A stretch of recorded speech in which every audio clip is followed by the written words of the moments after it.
Before moving further, if you've enjoying this video, consider hitting subscribe. We're pushing toward 2,000 subscribers, and every single one makes a difference. Help us reach more football fans and take this community to the next level.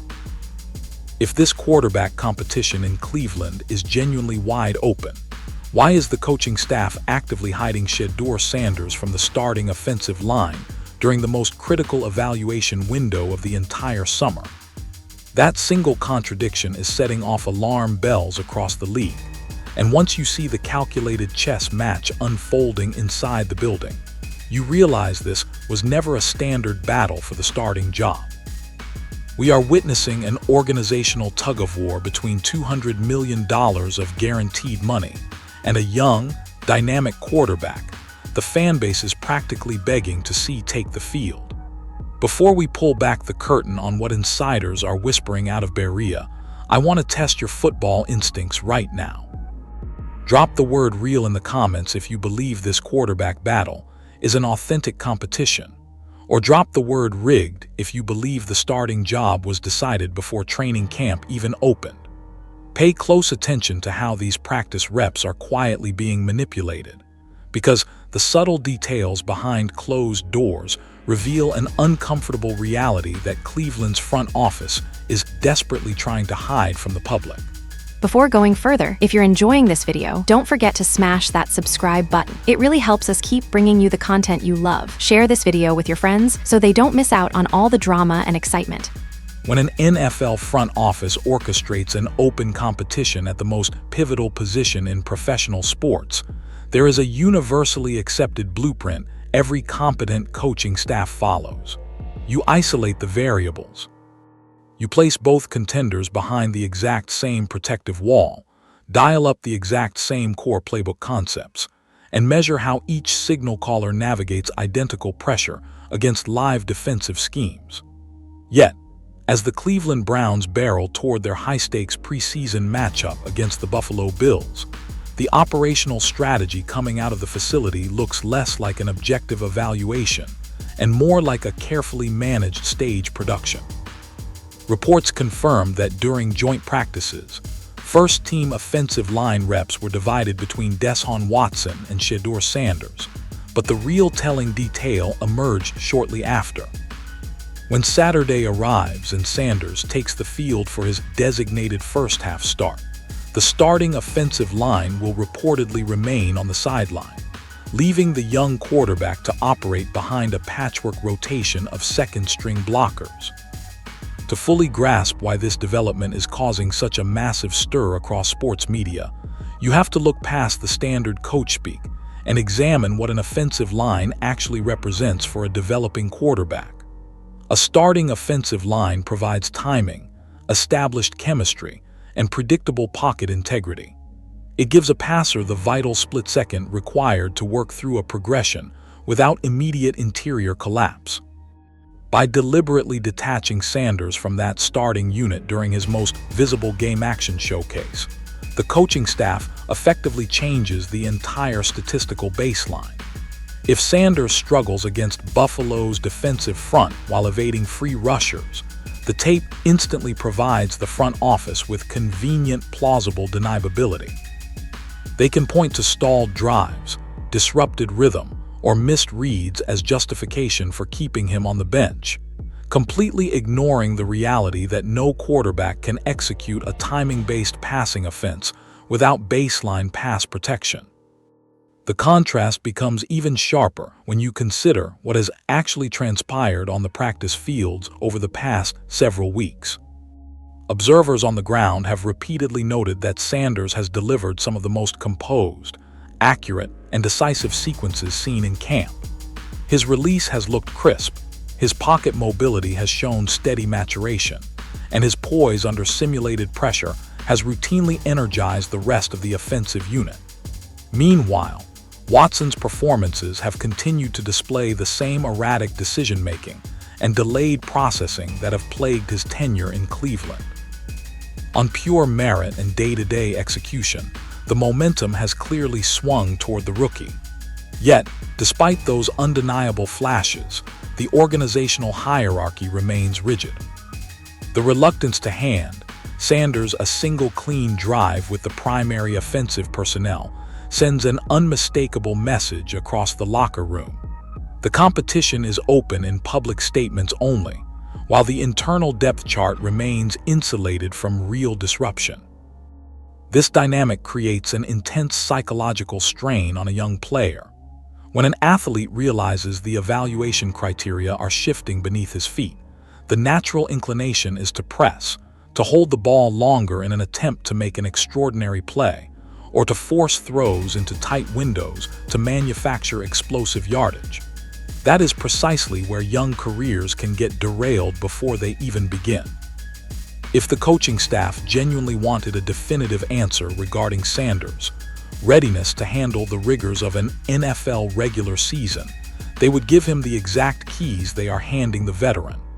They would let him command the huddle with the starting tight end, the starting receivers, and the primary pass protectors, allowing the entire football world to see what the offense looks like under his direct command. Before going further, if you're enjoying this video, don't forget to smash that subscribe button. It really helps us keep bringing you the content you love. Share this video with your friends so they don't miss out on all the drama and excitement. Instead, the Browns appear to be navigating a fragile public relations tightrope. The front office knows full well that the fan base has grown weary of stagnant offensive drives and unpredictable quarterback play. They understand that every positive throw Sanders makes generates a wave of public pressure that threatens to destabilize their long-term plans. By constructing this artificial barrier around his playing time and surrounding him with backup personnel, the organization buys itself time. They maintain the illusion of an ongoing, competitive evaluation while simultaneously protecting their predetermined depth chart from an outright takeover. But as the regular season rapidly approaches, that cosmetic strategy is running out of runway, because every snap Sanders takes under live fire reveals just how narrow the talent gap truly is. And what happens next on the financial front explains why this competition was complicated from the very beginning. To understand the decision-making process inside Cleveland's war room, you cannot simply look at the game tape. You have to follow the staggering trail of guaranteed money. When the Browns made the historic commitment to acquire and sign Deshaun Watson, they tied the financial stability of the entire franchise to a single player for half a decade. Over $200 million has already been dispersed, with tens of millions more fully guaranteed on the books regardless of whether he takes another snap or watches the entire season from the medical tent. In modern professional football, contracts of that magnitude are not just payroll figures, they are organizational mandates. They influence roster construction, dictate coaching hires, and subtly steer depth chart decisions in ways front offices will never admit on a podium. Todd Monken was brought in to modernize, streamline, and revitalize an offense that has spent years searching for a consistent identity. As an accomplished offensive architect, Monken knows exactly what high-level, efficient quarterback play looks like. His system relies on rapid post-snap diagnostics, decisive ball placement, and an unyielding commitment to taking what the defense gives while capitalizing on calculated vertical shots. On paper, any elite play caller wants the most effective distributor running his scheme. But in the real world of professional sports management, Monken is not operating in a vacuum. He answers to a front office and an ownership group that have staked their professional reputations on justifying the Watson acquisition. Benching a fully guaranteed superstar in favor of a rookie before the regular season even kicks off is an admission of complete organizational failure, a move that reverberates through executive suites and potentially costs decision-makers their jobs. This financial dynamic creates a classic sunk cost dilemma. The textbook definition of the sunk cost fallacy is continuing an endeavor or allocating resources toward a failing asset simply because of the massive investment already made, rather than objectively evaluating future returns. Cleveland's leadership finds itself trapped in this exact psychological loop. The hope inside the building is that by feeding Watson all the primary reps, insulating him with the starting offensive line, and tailoring the game plan to his remaining strengths, they can somehow recapture the magic of his early career and salvage their astronomical investment. If the competition between Watson and Sanders is even remotely competitive during daily practices, the financial tiebreaker will inevitably swing the decision in favor of the veteran every single time. However, that approach carries massive collateral risk. Modern NFL locker rooms are hyper-tuned to fairness and authenticity. Players put their physical safety on the line on every single snap, and they know immediately which quarterback gives them the best opportunity to move the chains, score points, and win football games. When a roster begins to sense that playing time is being awarded based on contract size rather than daily performance, the foundational trust between the coaching staff and the players begins to erode. An offensive lineman who is getting battered in pass protection does not care about salary cap figures. He cares about having a quarterback who gets the ball out on time before the edge rusher hits his blind side. A wide receiver running full-speed routes in the flat does not care about guaranteed bonuses. He cares about accurate ball placement that allows him to create yards after the catch without taking punishing hits over the middle. This is the razor-thin margin Monken is forced to walk every single day. If he completely caters to the front office's financial agenda and starts an underperforming quarterback, he risks losing control of the offense and wasting an exceptionally talented defensive roster. On the flip side, if he pushes all his chips into the middle of the table on Sanders, he openly challenges the organizational hierarchy and triggers an irreversible media firestorm. The financial albatross hanging around the franchise's neck ensures that every single snap, every incomplete pass, and every turnover will be viewed through the lens of that contract. It creates an environment where failure is magnified and success is viewed as merely meeting the bare minimum expectation. But the quarterback room is far from the only place where veteran contracts are colliding with harsh on-field realities. While the quarterback drama commands the national headlines, an equally intense battle is quietly playing out across the wide receiver room, and it centers on a veteran pass catcher whose career in Cleveland appears to be reaching a critical tipping point. When Jerry Jeudy was brought in, the expectation was that a change of scenery and a fresh offensive scheme would unlock the elite route-running ability that once made him one of the most coveted prospects in the country. Jeudy possesses undeniable physical tools. His ability to drop his hips at the top of his stem and generate sudden separation against man coverage is genuinely high-level. Yet throughout training camp, an all-too-familiar flaw has resurfaced with alarming regularity: the costly, concentration-based drop. Recently, another glaring drop occurred during team drills, one that observers described as particularly uninspired, continuing a pattern of inconsistency that has followed Jeudy across multiple coaching staffs and multiple different quarterbacks. In isolation, a dropped pass in a training camp session can be dismissed as a minor timing error. But when those drops occur consistently on routine, accurately thrown passes, it transforms from a technical hiccup into a systemic liability. Modern NFL passing concepts rely on pure rhythm. When an offensive coordinator dials up a drive-sustaining third-down concept, the design relies on the receiver securing the football cleanly in space to allow for immediate forward acceleration. Before going further, if you're enjoying this video, don't forget to smash that subscribe button. It really helps us keep bringing you the content you love. Share this video with your friends so they don't miss out on all the drama and excitement. Every preventable drop essentially kills a drive, wastes an offensive possession, and puts an unfair burden on the defense to bail out the team. What makes Jeudy's ongoing struggle so dangerous for his long-term roster security is the sudden, explosive emergence of the young talent behind him on the depth chart. The Browns' front office has quietly assembled an aggressive, hungry group of young pass catchers who are capitalizing on every single rep they receive. Denzel Boston has quickly established himself as a dominant presence, showcasing natural hands, high-point ball skills, and an aggressive mindset at the catch point that immediately commands the respect of whichever quarterback is throwing him the ball. Alongside him, KC Conception has emerged as a dynamic slot weapon, possessing the kind of sudden burst, short area quickness, and post-catch elusiveness that makes an offensive coordinator's eyes light up when drawing up mismatch concepts.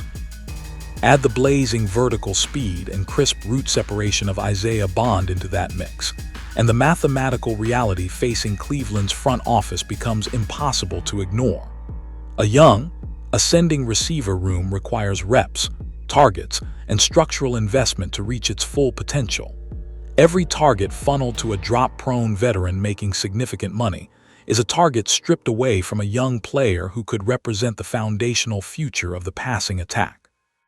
If Boston, Conception, and Bond are already demonstrating the consistency, work ethic, and dynamic playmaking ability required to sustain an NFL offense, keeping a high-priced veteran with persistent drop issues on the field becomes an indefensible allocation of resources. This dynamic has triggered growing speculation across the league that Cleveland's front office may be actively exploring trade avenues before the regular season deadline arrives. In today's NFL, contending teams are constantly scouring the market for veteran receivers who can step into a secondary or tertiary role and provide immediate route separation. If a rival organization is willing to package a mid-round draft pick to take on Jeudy's contract, Cleveland would be foolish not to strongly consider pulling the trigger. Clearing that salary cap space and opening up a direct pathway for their young receiving core to take over the offense would represent a massive step toward long-term organizational health. The reality of the situation is blunt. The Browns simply cannot afford to have drives short-circuited by mental lapses and preventable errors when their entire offensive identity is already balancing on a razor's edge. If the coaching staff is genuinely committed to building a ruthless, performance-based culture where production outweighs pedigree, the wide receiver hierarchy must reflect what is happening on the practice field. The young guns are knocking on the door, and Jerry Jeudy's window to prove he belongs as the focal point of this passing game is closing faster by the day.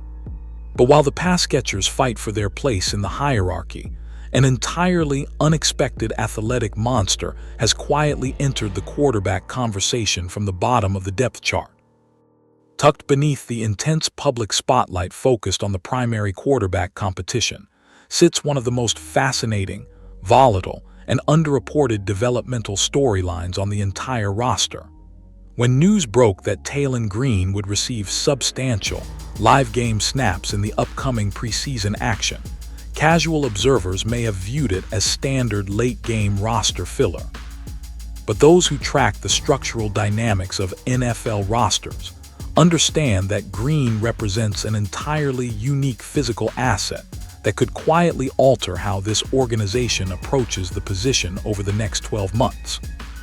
Standing at a towering 6'6" with verified track star speed and rare long-striding explosiveness, Green brings a physical and athletic profile to the quarterback room that cannot be taught by any coaching clinic in the world. He is the ultimate blank canvas prospect, an athletic anomaly whose sheer physical capabilities allow him to erase structural defensive victories in a split second. When a defense plays flawless zone coverage and locks down every passing lane, a quarterback with Green's stride and acceleration can simply tuck the football and turn a broken play into a 30-yard explosive gain down the sideline. That kind of uncoachable athletic upside always captures the imagination of an offensive innovator like Todd Monken. Now, an honest assessment of Green's current game must acknowledge the obvious limitations that have kept him in a developmental role. His throwing mechanics remain raw, unpolished, and prone to inconsistent footwork. When forced to operate strictly from within a compressed pocket, his release point can fluctuate, leading to erratic ball placement on intermediate timing routes. His ability to read complex disguise coverages at the NFL level is still in its absolute infancy. No serious analyst is suggesting that Green is ready to step onto the field in Week 1 and execute a full-scale, precision-based drop-back passing offense against a division rival. However, the reason national insiders have begun floating his name as a potential dark horse wildcard later in the season stems from the sheer unpredictability of Cleveland's quarterback situation. If Watson continues his downward spiral of ineffective play and turnovers, and if the coaching staff remains stubbornly hesitant to fully unleash Sanders due to organizational politics or pass protection concerns, the season could easily careen toward a chaotic tipping point. If the offense completely stalls out and the franchise finds itself staring at a lost campaign by November or December, the dynamic shifts entirely. In that scenario, giving meaningful live game snaps to a 6'6" athletic marvel to see what he can do in a simplified, run-pass option-heavy offense suddenly becomes a highly attractive proposition. Furthermore, Green's presence on the roster forces the coaching staff to expand their tactical imagination. In the modern NFL, creative coordinators routinely utilize athletic backup quarterbacks in specialized packages, short-yardage power situations, red zone wildcat looks, and designed quarterback power runs that force defensive coordinators to burn valuable preparation time during the week. Even if Green's role remains strictly developmental throughout the early portion of the schedule, his live game reps against Buffalo provide the staff with critical evaluation data on how quickly his processing is catching up to his elite physical traits. Building an NFL quarterback from the ground up requires patience, exceptional coaching, and a system that plays to the athlete's innate physical gifts while gradually ironing out technical flaws. If Cleveland's developmental staff can refine Green's mechanics, teach him to protect the football, and harness his rare athleticism within the structure of Monken's offense, they could end up uncovering a diamond in the rough that completely changes their long-term depth chart math. Before going further, if you're enjoying this video, don't forget to smash that subscribe button. It really helps us keep bringing you the content you love. Share this video with your friends so they don't miss out on all the drama and excitement. He may be operating in the shadows of the main event for now, but Tailon Green represents a ticking athletic fuse that the Browns are eager to evaluate under real stadium lights. Yet, all of these quarterback scenarios remain completely irrelevant if the 5 men standing along the offensive line fail to perform their most basic assignment. There is an old, unbreakable axiom in professional football that states an offense can only ever be as dominant as the 5 men anchoring the offensive line. You can have the most expensive quarterback in the league, the most elusive running backs, and a collection of dynamic wide receivers.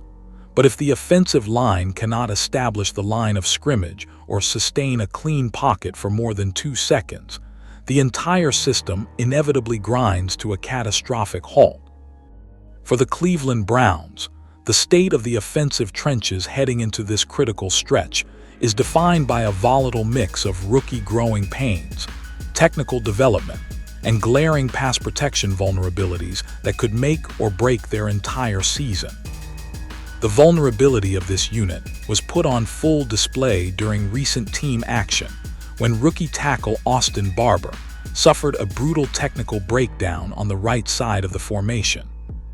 Barber was beaten cleanly off the edge by a speed rush, failing to set his anchor or punch with proper leverage, which directly resulted in a devastating blindside hit on Deshaun Watson, a strip sack, and a catastrophic lost fumble. For an offensive lineman, a play like that is the ultimate nightmare scenario. In the NFL, edge rushers are faster, stronger, and far more technically savvy than anything a collegiate tackle has ever encountered. When a rookie hesitates for a fraction of a second or oversets his pass protection drop, elite defenders will exploit that weakness instantly and violently. To be fair to Barber, mistakes of that nature are an inevitable part of the brutal learning curve every young tackle must endure as they transition to the professional level. The speed of the game in the trenches is completely different. Defensive ends convert speed to power in the blink of an eye, and stunt packages require constant communication and seamless spatial awareness between the tackle and the guard. Barber possesses the physical size, raw strength, and frame required to develop into a starting caliber offensive tackle in this league.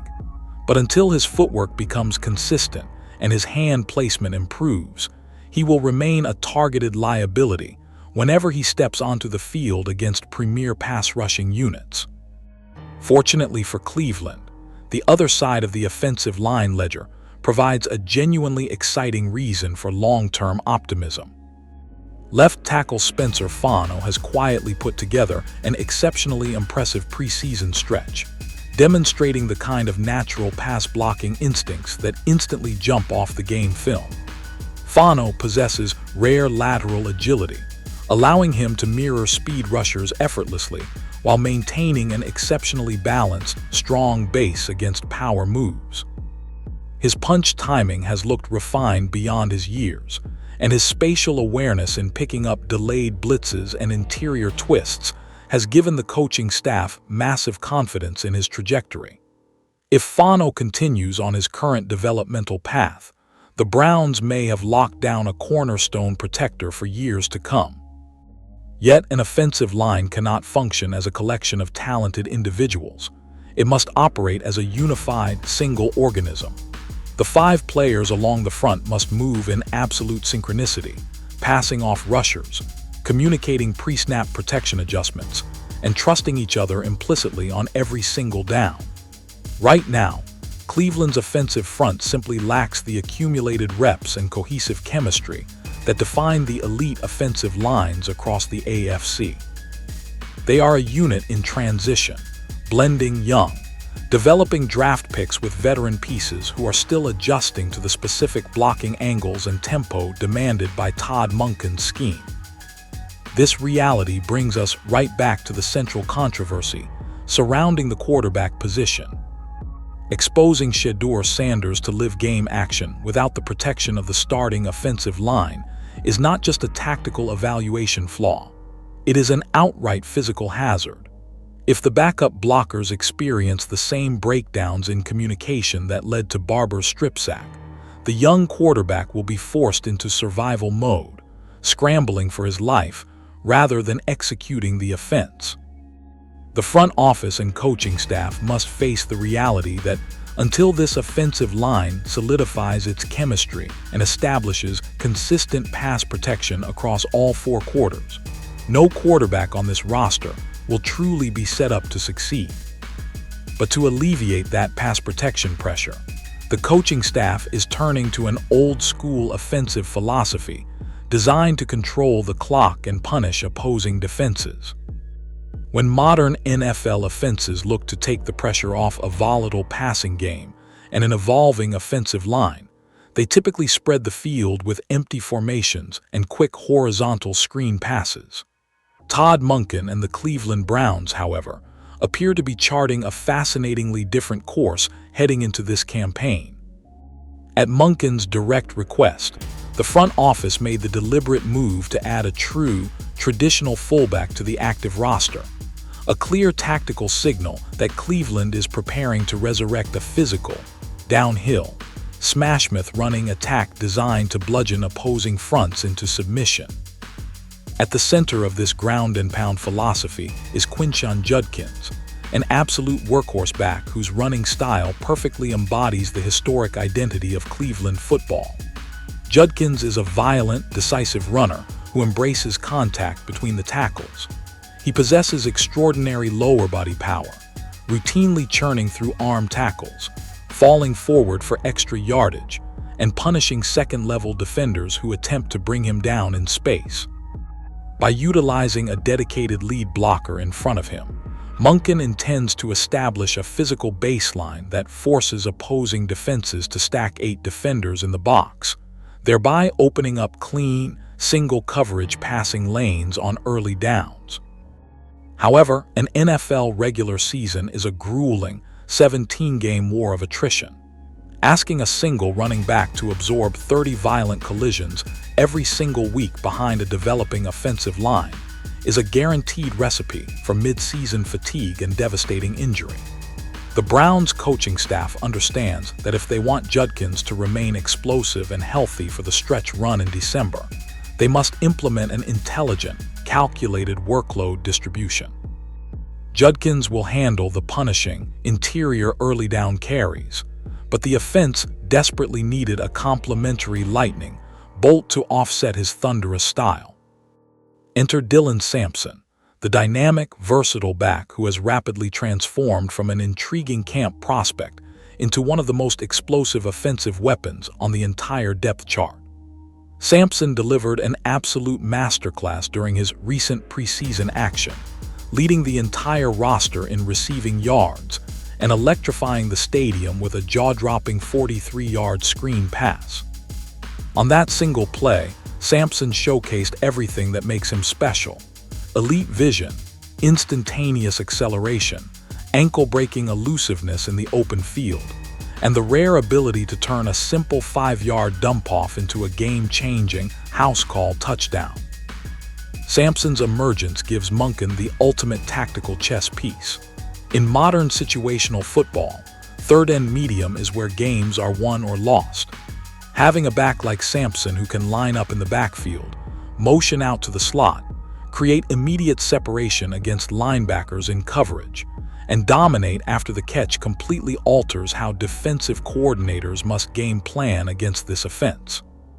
If a defense brings an aggressive blitz, Sampson becomes the ultimate safety valve, capable of taking a quick checkdown and creating an explosive play out of thin air.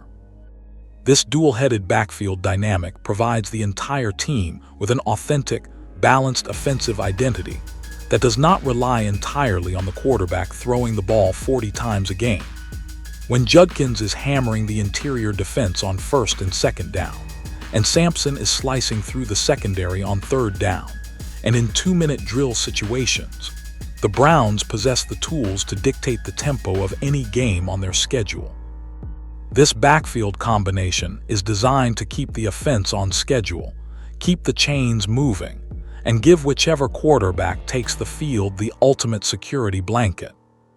But while the coaching staff works tirelessly to construct a winning product on the field this year, the front office is quietly positioning its assets for a massive, franchise-altering power move on the horizon. When you zoom out from the daily camp drama and analyze the macro-level trajectory of the Cleveland Browns franchise, you begin to see an organization standing at a historic strategic crossroads. Through aggressive asset management and calculated trades, Cleveland holds multiple valuable first-round draft picks heading into what many respected scouting directors believe could be a generational, blue-chip talent pool in the 2027 draft class. This treasure trove of draft capital gives the front office immense, long-term leverage, but it also introduces a dangerous, familiar temptation that has haunted this franchise for over 2 decades. The history of Cleveland's front office is filled with agonizing chapters of chasing hyped, big-name collegiate quarterbacks for public relations victories rather than sound, strategic football building. Time and time again, the organization has fallen in love with flashy half-season collegiate stretches, famous bloodlines, or viral highlights, only to draft a signal caller who lacks the fundamental mechanics, processing speed, or mental toughness to survive the brutal conditions of AFC North football. With massive hype already beginning to build around the premier quarterback prospects entering the upcoming draft cycles, the pressure on this front office to make another splashy, desperate move will be immense if their current quarterback situation continues to flounder. However, the smarter, more disciplined front office move would be to let this current season play out with absolute clarity and objectivity. If Shedeur Sanders gets an authentic, sustained opportunity to play and proves that his poise, accuracy, and operational processing can stabilize the offense at a competent, winning level, the entire draft calculus shifts instantly. Instead of burning multiple first-round picks to draft another rookie quarterback and reset the developmental clock, the Browns could pivot toward building a powerhouse roster around their young signal caller. Imagine a scenario where Cleveland uses its elite draft leverage to secure a truly generational, game-breaking wide receiver prospect or another dominant edge rusher, while utilizing their remaining premium picks to fortify the offensive line into an impenetrable wall. That is the proven formula that elite, championship-caliber organizations follow. You establish your foundational quarterback play, secure cheap, high-end rookie contracts at premium positions, and overwhelm the rest of the league with sheer roster depth and talent. On the other hand, if Watson completely flames out and Sanders proves incapable of handling the starting role once given a full opportunity, the front office has the ultimate safety net. With multiple first-round picks at their disposal, they possess the unmatched trade ammunition required to move up the draft board and select whichever elite quarterback prospect they identify as their true franchise savior. The draft capital ensures that no matter how rough this upcoming season looks on the field, the franchise is not permanently crippled by its past mistakes. This brings us to a realistic, measured prediction for what Cleveland fans should actually expect as this season unfolds. Given the glaring questions along the offensive line, the ongoing transition in the wide receiver room, and the intense, unresolved friction surrounding the quarterback position, this team is currently built like a middle-of-the-pack roster that will likely experience significant turbulence throughout the early months of the schedule. There will be frustrating afternoons, missed opportunities, and intense media scrutiny at every turn. But a transitional season does not spell permanent doom. If Monken's scheme takes root, if the young players along the line and in the skill positions continue to develop, and if the organization finally finds sustained stability at the quarterback position, this team has enough foundational talent to transform into a legitimate playoff contender almost overnight.